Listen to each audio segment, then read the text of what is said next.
Hi dear students, today we are going to see the next chapter. Chapter 16 Consumerism. அதாவது நுகர்வோரியல். The nature of society was monastic and its needs were very limited. Before industrial revolution, most of the people lived in rural areas and the former product the sustainable portion of the goods consumed by them. Business were small and the manufacturers produced only those items which could not be produced in agriculture. As the nation became industrialized and the society becoming pluralistic, the raw material changed their characters through advanced technology. New products appeared and consumers' dependence of business increased. Consumer dependency and business responsibility are the two sides of a coin. The producer, the consumer, and the government are the three constitute elements of business. The consumer is the most exploited constitute in the business world. This lesson explains about the consumer exploitation and consumer protection. Consumerism அப்படின்னா என்ன? நுகர்வோரியல். அதாவது தொழில் புரட்சிக்கு முந்தைய காலங்களில் சமுதாயத்தில் மக்களுடைய வாழ்வியல் அமைப்பு வெளி தொடர்பு இன்றியமையாத காரணமாக இருந்தது. அவர்களுடைய தேவை மிக குறைவாகவே இருந்தது. பெரும்பான்மையான மக்கள் கிராமப்புறங்களிலேயே வசித்து வந்தனர். ஸோ எங்கே இருந்தாங்க? கிராமத்தில் தான் நிறையா மக்கள் இருந்தாங்க. அவங்களுக்கு தேவையான பொருட்கள் எப்படி கணிசமான பகுதியில் விவசாயிகள் உற்பத்தி செய்தனர். ஸோ அவங்களுக்கு தேவையான பகுதியை விவசாயிகள் உற்பத்தி செய்து கொடுத்தாங்க. அதில் பிஸ்னஸில் சிறிய அளவில் நடைபெற்றது. ஸோ அந்த விவசாயத்தில் உற்பத்தி செய்ய முடியாத பொருட்களை மட்டுமே உற்பத்தியாளர்கள் உற்பத்தி செய்தனர். விவசாயிகள் உற்பத்தி செஞ்சு கொடுக்க முடியாத பொருட்களை மட்டுமே அந்த உற்பத்தியாளர்கள் தயாரிச்சுக்கிட்டாங்க. நாடு தொழில்மயமாக்கப்பட்ட போது ஸோ இப்போ நாடு ஃபுல்லாக என்ன ஆச்சு? தொழில்மயமாக்கப்பட்ட போது. ஸோ சமுதாயம் பன்முகப்படுத்தப்பட்ட போது மேம்படுத்தப்பட்ட தொழில்நுட்பத்தின் மூலம் மூலப்பொருட்கள் தங்களது இயல்புகளை மாற்றிக்கொண்டன. மூலப்பொருட்கள் மூலமாக தங்களுடைய இயல்பு பொருட்களை அவங்க மாற்றிக்கிட்டாங்க. புதிய பொருட்கள் தோற்றம் பெற்றன. புதுசாக பொருட்கள் உருவாச்சு. நுகர்வோடைய வியாபாரத்தை சார்ந்த சார்புத்தன்மை அதிகரித்து நுகர்வோர் சார்புத்தன்மை மற்றும் வணிக பொறுப்புணர்வு ஆகியவை இரண்டும் ஒரு நாணயத்தின் இரு பக்கங்கள் போன்றது. ஸோ நுகர்வோருடைய சார்புத்தன்மையும் நுகர்வோருடைய வியாபாரத்தன்மையும் எப்படி ஒரு நாணயத்துக்கு ரெண்டு பக்கமாக அதே போல் இருந்தது. ஸோ நுகர்வோர் மற்றும் அரசாங்கம் ஆகியவை வணிகத்தில் மூன்று முக்கிய கூறுகளாக இருந்தது. உற்பத்தியாளர், நுகர்வோர் மற்றும் அரசாங்கம். இது உங்கள் மூணும் ஏன்னா ஒரு பிஸ்னஸ்க்கு இன்றியமையாத ஒன்றா இருந்தது. ஸோ உலக வங்கியில் அதிக சுரண்டலுக்கு உள்ளாவது நுகர்வோர்கள். அவர் உலக அளவில் ஸோ யார் அதிக அளவில் சுரண்டலுக்கு உண்டாகிறாங்க அப்படின்னு பார்த்தீங்கன்னா கன்சியூமர்ஸ். ஸோ அவங்கள பற்றி தான் நம்ம இங்கே பார்க்க போகிறோம். Consumer. A consumer is one who consumes goods manufactured and sold by others or created air, water, natural resources by nature and sold by others. One who allows services such as banking, transport, insurance, etc. is also called a consumer. In other words, a consumer is an individual who consumes goods manufactured by firm or created by nature, air, water, and etc. Services offered by government or firms, hospitals, educational institutions, etc. கன்சியூமர்னா யார்? நுகர்வோர். So இந்த உற்பத்தியாளர்கிட்டருந்து அல்லது விற்பனையாளர்கிட்டருந்து பொருட்களில் வாங்குறது அல்லது இயற்கை வளங்களை கொண்டு உருவாக்கப்பட்டது. இயற்கை வளம் அப்படிங்கிறது என்னென்னா காற்று, நீர் இதெல்லாம் சேர்ந்தது இயற்கை வளம். அல்லது பிறரால் உற்பத்தி செய்யப்பட்டு விற்கப்படும் பொருட்களை பயன்படுத்துபவதா நுகர்வோர் அப்படின்ட்டு இங்கே சொல்லியிருக்காங்க. வங்கிகள், போக்குவரத்து நிறுவனங்கள், காப்பீட்டு நிறுவனங்கள் போன்றவற்றை வழங்கும் சேவைகள் ஏற்பவருக்கு நுகர்வோர் என்று அழைக்கப்படுகிறாங்க. ஸோ பேங்க்ஸில் என்ன கொடுக்குறாங்க? அவங்களுக்கு சில வகையான இன்சூரன்ஸ் கொடுக்குறாங்க. அதை ஏற்றுக்கிறவங்களும் யார் அப்படி பார்த்தீங்கன்னா கஸ்டமர். இந்த காற்று, நீர், நிலம் போன்றவற்றால் தோற்றுவிக்கப்பட்ட அல்லது நிறுவனங்களால் உற்பத்தி செய்யப்பட்ட பொருட்களை வாங்குறவங்களும் அல்லது அரசு அல்லது நிறுவனங்களும் மருத்துவமனைகள், கல்வி நிறுவனங்கள் இதெல்லாமே வழங்கப்படக்கூடிய சேவைகளும் என்ன இந்த கஸ்டமர்ஸ், அதாவது தனிநபர் நுகர்வோர் ஆவார். The next one, meaning of consumer under the Indian consumer protection act 1986. இந்திய நுகர்வோர் பாதுகாப்பு சட்டம் 1986 படி நுகர்வோர் என்பதற்கான பொருள் என்ன அப்படின்ட்டு நம்ம இப்போ பார்க்குறோம். A person who buys any goods or services for a consideration which has been paid or promised or partly paid and partly promised or under any system of deferred payment is a consumer. The consumer அப்படின்றது என்ன, இந்த நுகர்வோர் பாதுகாப்பு சட்டத்தின்படி ஒரு முழுமையாக அல்லது ஒரு பகுதியாக செலுத்தப்பட்டு அல்லது செலுத்துவதாக உறுதியளிக்கப்பட்டு அல்லது நீள் பயன் அடிப்படையில் செலுத்தப்பட்டு, அதாவது நீண்ட நாளுக்கு அதை செலுத்துகிறோன்ட்டு சொல்லிட்டு அதனுடைய மறுபயனை அடையக்கூடிய வகையில் அந்த பொருட்களை அல்லது சேவைகளை வாங்கக்கூடிய நபர் தான் யார் அப்படின்னு பார்த்தோன்னா கஸ்டமர். வாங்கக்கூடிய நபர் தான் யார், கன்சியூமர் அப்படின்ட்டு இங்கே நாம் சொல்கிறோம். த next one, a person who obtains such goods for resale or for any commercial purpose will not be a consumer. However, if such goods are bought by a person exclusively for the purpose of earning his livelihood by means of self-employment, then such a person will be considered a consumer. இந்த மறு விற்பனை செய்வதற்கு அல்லது வணிக நோக்கத்திற்காகவோ பொருட்களை வாங்குறவங்க நுகர்வோராக கருதப்பட மாட்டார். மறு விற்பனைக்காக, அதாவது ரீசேல் பண்ணுறதுக்கு அந்த ப்ராடக்டை வாங்குறவங்கள கன்சியூமராக ட்ரீட் பண்ணக்கூடாது. இருந்தாலும் அந்த சுய வேலை வாய்ப்பின் மூலம் தன்னுடைய ஆதாரத்திற்கு பொருள் ஈற்ற நோக்கத்துக்காக மட்டுமே ஒரு நபர் பொருளை வாங்கியிருந்தால் அவர் நுகர்வோர், அதாவது அவர் வாங்கி அதை பயன்படுத்தக்கூடிய வகையில் இருக்கிற மாதிரி இருந்ததுன்னா அது அவர் தான் யார் அப்படின்னு பார்த்தா consumer. The next one, in theory all business enterprise consider consumer satisfaction as their main objective. A consumer is said to be the king and the businessmen are primarily supposed to serve and satisfy customers. The consumer occupies the central position in their entire scheme of the free economy. Consumers have not always received the attention they deserve. In reality, consumers are cheated and exploited in many ways. In the practical world, a consumer is a slave and not the sovereign as described. இந்த கருத்தோட அடிப்படையில் அனைத்து வணிக நிறுவனங்களுக்கும் நுகர்வோர் உற்பத்தியையே தங்களுடைய முதன்மை நோக்கமாக கொண்டு இருக்குது. நுகர்வோரே வணிக உலகில் மன்னராக கருதப்படுகிறார்கள். அது யார் நுகர்வோர் அப்படிங்கிறது consumer the king of the business world. நுகர்வோருக்கு சேவைகளை அளித்து அவர்களை திருப்திப்படுத்துவதையே வணிகர்கள் தங்களுடைய முதன்மை நோக்கமாக கொண்டு அதனால் அந்த கன்சியூமரை திருப்திப்படுத்துகிறது தான் வணிகர்களுடைய பிஸ்னஸ் மேனுடைய முதன்மை நோக்கமாக இருக்குது. சுதந்திரமாக பொருளாதாரத்தில் நுகர்வோர் மையப்புள்ளியாக திகழ்ந்தாலும் அவர்களுடைய தகுதி எப்போதுமே நுகர்வோர் தான் பெறுவதில்லை. நுகர்வோர்கள் பெறுவது கிடையாது, அவங்களுடைய தகுதியை அவங்க பெறுறது கிடையாது. உண்மையில் நுகர்வோர் பல வழிகளிலும் ஏமாற்றப்பட்டு சுரண்டப்படுகிறார்கள். நுகர்வோர் என்ன பண்ணுறாங்க, நிறைய வழியில் ஏமாற்றப்பட்டு அதாவது வெயிட், அந்த ப்ராடக்டோடைய வெயிட் கம்மியாக இருக்கும், அல்லது அந்த ப்ராடக்டோட குவாலிட்டி கம்மியாக இருக்கும். இந்த மாதிரி நிறைய வழிகளில் அவங்க சுரண்டப்படுகிறாங்க. நடைமுறை உலக வாழ்வில் நுகர்வோர் இந்திய இறையாண்மையின்படி சுதந்திரமாக இல்லாமல் அடிமை என்ற நிலையிலே உள்ளனர். எல்லாருமே எப்படி இருக்காங்க, கன்சியூமர் எல்லாமே அடிமைத்தனமாக தான் இருக்காங்க.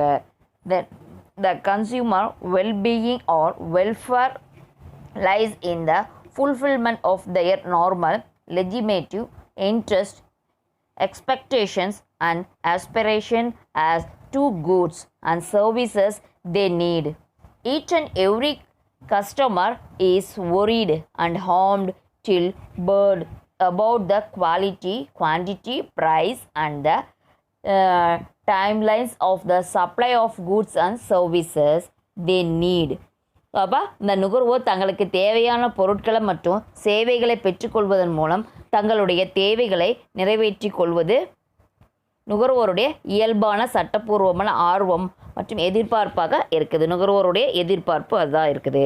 ஸோ அந்த மாதிரியான நுகர்வோர் தங்களுடைய நலன் அல்லது நுகர்வோர் நல்வாழ்வு இதன் மூலமாக அமையும். எதன் மூலமாக அவங்களுடைய நலன் மூலமாகவோ அல்லது அவங்களுடைய நல்வாழ்வு மூலமாக தான் அமையும். ஸோ ஒவ்வொரு வாடிக்கையாளரும் தங்களுக்கு தேவையான பொருட்களை எப்படி எடுத்துக்கிறாங்க அப்படின்னு பார்த்தா சேவைகள் மூலம் அல்லது தரம், அளவு, விலை, உரிய காலத்தில் கிடைக்கும் தன்மை போன்றவை குறித்து உண்மையான தகவல் அறிய முடியாத கவலை. ஸோ அவங்க அந்த ப்ராடக்டோட குவாலிட்டி எந்த அளவுக்கு இருக்குது, தரம், ஸோ அதனுடைய குவான்டிட்டி எந்த அளவுக்கு இருக்குது, அதனுடைய அளவு, தென் அதனுடைய ப்ரைஸ், அந்த குவாலிட்டிக்கு குவான்டிட்டிக்கும் ஈக்குவலான ப்ரைஸாக இருக்கா அப்படின்ட்டு நம்ம சொல்லவே முடியாது. Then next one, consumer exploitation, நுகர்வோர் சுரண்டப்படல். First one, selling at higher price, அதிக விலைக்கு விற்றல். The price charged by the seller for a product service may not be commensurate with the quality, but at time it is more than the fair price, even though sellers have surplus or adequate goods. They create artificial scarcity in the market with an intent to push up the prices. As a result, consumers are forced to buy the short supply of goods at higher price in the blank market. So அதிக விலைக்கு விற்கிறது. விற்பனையாளர்களை அவங்க மற்றும் சேவைகளை அளிப்பவர்கள் தங்களுக்கு வழங்கும் பொருட்களையோ சேவைகளையோ அதன் தரத்துக்கு ஈடான விலை காட்டிலும் கூடுதலான விலை அளிப்பதாக பல்வேறு தருணங்களையும் நிர்பந்திக்கப்படுகிறார்கள். ஸோ அந்த பொருளுக்கு உண்டான ப்ராடக்ட் குவாலிட்டிக்கு உண்டான ப்ரைஸ் இல்லை, அதோட அதிகமான ப்ரைஸ் இருக்குது அப்படின்ட்டு பலமுறை சொல்கிறாங்க. அந்த பொருட்கள் விற்பனை செய்யப்படுங்க போதுமான அளவு சரக்கிருப்பு இருந்த போதிலும் பொருட்களுடைய விலையை அதிகரித்து கொள்ளை லாபம் ஈட்டும் நோக்கில் செயல்படுகிறார்கள். செயற்கையாக பற்றாக்குறையை அதாவது ப்ராடக்டை பதுக்கி வச்சுட்டு அந்த ப்ராடக்ட்டுக்கு உண்டான ரேட் என்ன பண்ணுறாங்க, இன்க்ரீஸ் பண்ணிவிட்டு ஸோ அது கொள்ளை லாபம் அடைக்கிறாங்க. செயற்கையாக பற்றாக்குறையை உருவாக்குறாங்க. ஸோ அதிக விலைக்கு விற்பனை செய்கின்றனர். இதன் விளைவாக நுகர்வோர் தங்களுக்கு தேவையான பொருட்களை கள்ள சந்தையில் கூடுதலான விலை கொடுத்து வாங்க வேண்டிய கட்டாயத்திற்கு தள்ளப்படுகிறது. ஸோ அதனால் என்ன பண்ணுறாங்க, மார்க்கெட்டில் அவங்க அதிகமான விலை கொடுத்து அந்த ப்ராடக்டை வாங்கக்கூடிய நிலைமைக்கு அவர்கள் தள்ளப்படுகிறார்கள். தென் நெக்ஸ்ட் ஒன், அடல்ட்ரேஷன், கலப்படம். It refers to mixing or substituting undesirable material in food. This causes heavy loss to the consumer. This will lead to monetary loss and spoil the health, but adulteration make legitimate profit while prudent businessmen aim at normal profit. Whenever unscrupulous traders seek to reap higher profit out of greed, they seek to adulterate the products. Adulteration is quite common in food articles. It is crime which cannot be pardoned as it spoils the very health of consumers. So இந்த கலப்படம் அப்படிங்கிறது உணவுப் பொருளில் விரும்பத்தகாத பதிலி பொருட்களை சேர்ப்பது ஆகும். So விரும்பத்தகாத பொருளை அதில் சேர்க்கக்கூடியது தான் என்ன அப்படின்னு பார்த்தோம்னா கலப்படம் அப்படின்னு சொல்கிறாங்க. கலப்பட பொருட்களை வாங்கி பயன்படுத்தும் நுகர்வோருக்கு உடல் ரீதியாகவும் மன ரீதியாகவும் பண ரீதியாகவும் கடுமையான இழப்புகள் ஏற்படுகிறது. ஒரு சாதாரணமான நியாயமான விவேகமுள்ள வணிகர்கள் தனது வணிகத்தின் மூலம் நியாயமான லாபத்தை நேர்மையான முறையில் ஈட்ட விரும்புவர். ஆனால் கொள்ளை லாபம் ஈட்ட வேண்டும் என்ற பேராசை பிடித்த வணிகர்கள் பொருட்களில் கலப்படம் செய்து அதன் மூலம் லாபத்தை ஈட்டுகின்றனர். ஸோ இப்போ என்ன பண்ணுறாங்க, கொள்ளை லாபம் அடிக்கணும். சாதாரணமான வியாபாரி என்ன பண்ணுவாங்க, சாதாரணமான லாபம் கிடைச்சா போதும் அப்படின்னு எதிர்பார்ப்பாங்க. ஆனால் நிறைய லாபம் வரணும் அப்படின்னு எதிர்பார்க்குறவங்க அந்த ப்ராடக்ட்டில் என்ன பண்ண போகிறாங்க, கலப்படம், அதாவது அந்த ப்ராடக்ட்டுக்கு ஈக்குவலாக இருக்கும் ஆனால் அந்த ப்ராடக்ட்டை என்ன பண்ணுவாங்க, கலப்பட பொருளை சேர்த்து அதில் விற்கக்கூடியதாக இருக்கும். தென் அதனுடைய எக்ஸாம்பிள்ஸ் பார்ப்போம்.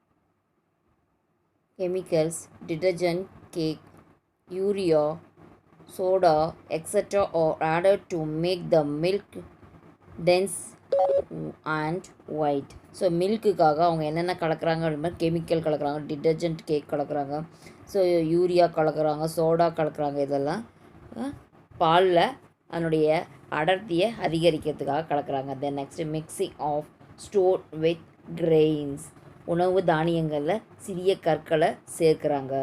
தென் mixing of coconut oil with palmolein, so உணவு தேங்காய் எண்ணெயில் பாமோலிவ் ஆயிலை கலக்கிறாங்க. Then honey is adulterated with water and table sugar to enhance the quantity, so தேனோட அளவு அதிகரிக்கிறதுக்காக தண்ணியில் சர்க்கரையை சேர்க்குறாங்க. So powdered rice or wheat is adulterated with starch, அரிசி மாவில் என்ன பண்ணுறாங்க, கோதுமை மாவில் ஸ்டார்ச்சு சேர்க்குறாங்க. ஸோ காஃபி பவுடரில் adulterated with tamarind seed, coffee பவுடரில் புளிக்கொட்டையை சேர்க்குறாங்க, புளியோடைய விதை. Then next one spice like turmeric powder is adulterated with methanol, so மஞ்சத்தூளில் மசாலாக்களோட மெத்தனால் சேர்க்கப்படுகிறது. Papaya seed is added to black pepper, black pepper என்ன பண்ணுறாங்க, கருப்பு மிளகுத்தூளில் பப்பாளியோடைய விதையை கலக்கிறாங்க. Then chilli powder is adulterated with brick powder, chilli பவுடரில் என்ன கலக்கிறாங்க அப்படின்னா பிரிக்ஸ்னால் நமக்கு தெரியும் செங்கல் பொடியை கலக்கிறாங்க. இதெல்லாம் எக்ஸாம்பிள்ஸ் ஆஃப் எதுக்கு கலப்படம் செய்வதற்கு examples. Then next one duplicate or spurious goods. Duplicate products of popular products or illegally products and sold. Duplicate are available in plenty in the market for every original and genuine parts of or components like automobile spare parts, blades, pens, watches, radios, machines, jewelry, cloth, and even for currency notes. Duplicate machines are sold in large measure iron caps to Kashmir. A consumer is not in a position to distinguish duplicate from the original. So அப்போ போலியான பொருட்கள் அப்படின்னா என்ன அப்படின்னா மக்கள் மத்தியில் இது பிரபலம் அடைந்த வணிக குறியுடைய பொருட்களுக்கு அதே போன்ற போலியான பொருட்கள் சட்டவிரோதமாக தயாரிக்கப்பட்டு மோசடியாக விற்பனை செய்யப்படுகிறது. அதே மாதிரியான ப்ராடக்ட்டு ஸோ என்ன பண்ணுறாங்க, கொஞ்சம் டிஃப்ரெண்ட்டு, ஒரு சில லெட்டர்ஸ் மட்டும் டிஃப்ரெண்ட்டாக இருக்கும், பார்க்குறதுக்கு அதே ப்ராடக்ட் போல் இருக்கும்.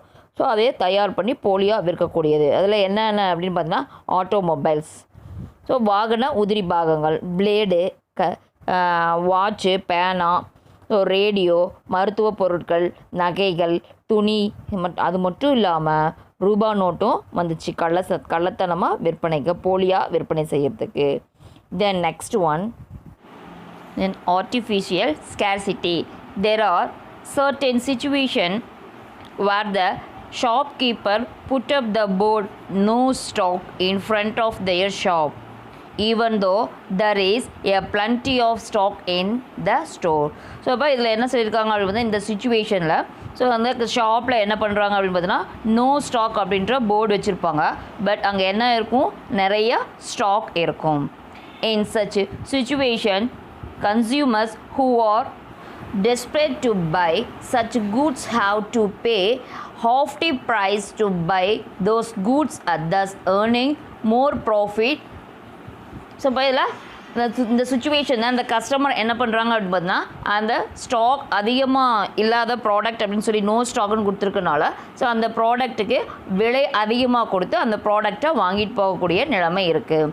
Even in cinema houses board may hang in the main entrance houseful, while cinema tickets will be freely available at higher price in the black market. So இப்போ இந்த சினிமா தியேட்டரில் என்ன பண்ணுறாங்க அப்படின்னு பார்த்தோன்னா ஹவுஸ்ஃபுல் அப்படின்ற போர்டு இருக்கும், பட் என்ன எப்படி அவங்க விற்கிறாங்க அப்படின்னு பார்த்தீங்கன்னா பிளாக் மார்க்கெட்டில் ஹை ப்ரைஸ்க்கு அந்த ப்ராடக்ட்டை விற்கிறாங்க. இதான் என்ன அப்படின்னு பார்த்தீங்கன்னா artificial scarcity. The next one substandard, அதாவது தரக்குறைவு.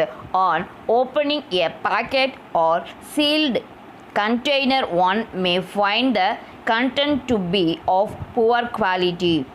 If defective or damaged item are found in a pack, a consumer find it difficult to exchange the defect one for good one, and consumer have to blame to lack of attention.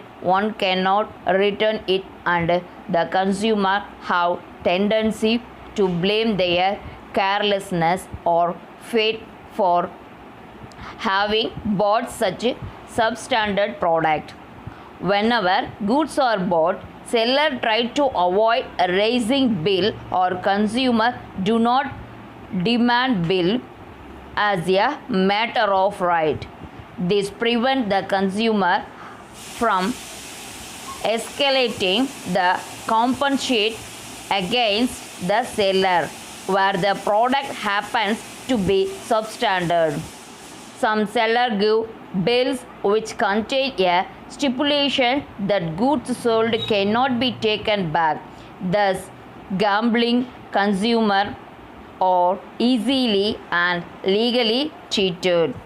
So அப்போ இதில் என்ன substandard தரக்குறைவு. Sir தரக்குறைவான ப்ராடக்ட்டை அவங்க விற்கிறாங்க. அந்த கட்டுமானம் செய்யும்போது அது என்ன பண்ணுறாங்க, முத்திரையிடப்பட்ட அந்த ஒரு பாக்ஸில் அவங்க அதை திறந்து அதில் அடைக்கப்பட்டுள்ள பொருட்கள் தரம் குறைவாக கெட்டுப்போனதாகவும் எடை குறைவானதாகவும் இருக்குமாயானால் ஸோ அதை நம்ம என்ன பண்ண முடியாது, ரிட்டர்ன் பண்ண முடியாது. எப்போ அப்படின்னு பார்த்தோம்னா ஸோ அந்த ப்ராடக்ட்டுக்கு நம்ம சரியான பில் வாங்கலை அப்படின்ற பட்சத்தில் அந்த ப்ராடக்ட்டை நம்ம என்ன பண்ண முடியாது, திருப்பி கொடுக்க முடியாது. ஏன் அப்படின்னா அந்த ப்ராடக்ட் எங்கள் கடையில் தான் வாங்கினீங்களா அப்படின்ற ஒரு கேள்வி அந்த செல்லர்ஸ்கிட்ட இருந்து வரும். ஸோ அந்த ரசீது வாங்காத பட்சத்தில் அவங்க என்ன பண்ண முடியாது, அந்த ப்ராடக்டை திருப்பி கொடுக்க முடியாது. ஸோ அதன் காரணமாக அந்த நுகர்வோர் தாங்கள் வாங்கிய தரக்குறைவான பொருட்களை மாற்றிக்கொள்ளக்கூடிய நிலைமை அவங்களுக்கு இல்லாத சுச்சுவேஷன் இருக்கும். ஸோ அதனால் அவங்க யார்கிட்டையும் போய் எந்த ஒரு புகாரும் தெரிவிக்க முடியாது. ஸோ இதுதான் என்ன அப்படின்னு பார்த்தோன்னா தரக்குறைவு, அதாவது substandard. Then next one, product risk. Whenever the usage of goods is likely to cause danger or hurt to customers, manufacturers have to forewarn the consumers of various sources of dangers involved in the products and the precautionary measures to be taken by the consumers. In absence of such information or warnings, consumers are more likely to encounter risk while using the risky product. So அந்த பொருளை இடர்பாடு கொண்ட பொருட்கள், அந்த மாதிரியான பொருட்களை தயாரிப்பாளர்கள் தங்களுடைய தயாரிப்பு பொருட்களை நுகர்வோருக்கு, அதாவது கன்சியூமருக்கு பயன்படுத்தும் போது அவர்களுடைய உயிருக்கும் உடைமைக்கும் என ஊறு விளைவிக்காமல் பொருட்களை முன்னெச்சரிக்கையோடு எவ்வாறு பாதுகாப்பாக பயன்படுத்தணும் அப்படின்ற ஒரு முன்னெச்சரிக்கை நடவடிக்கையை கன்சியூமருக்கு தெரிவிக்கணும். அப்படி இத்தகைய முன்னெச்சரிக்கை நடவடிக்கைகள் இல்லாமல் நுகர்வோருக்கு அந்த மாதிரியான அபாயகரமான பொருட்களை கையாளும் போது விபத்து ஏற்படுத்தும் வாய்ப்பு மிக அதிகம். ஸோ அப்போ என்ன பண்ணுறாங்க, ப்ரிகாஷன்ஸ் இன்ஃபர்மேஷன் கொடுக்கணும்.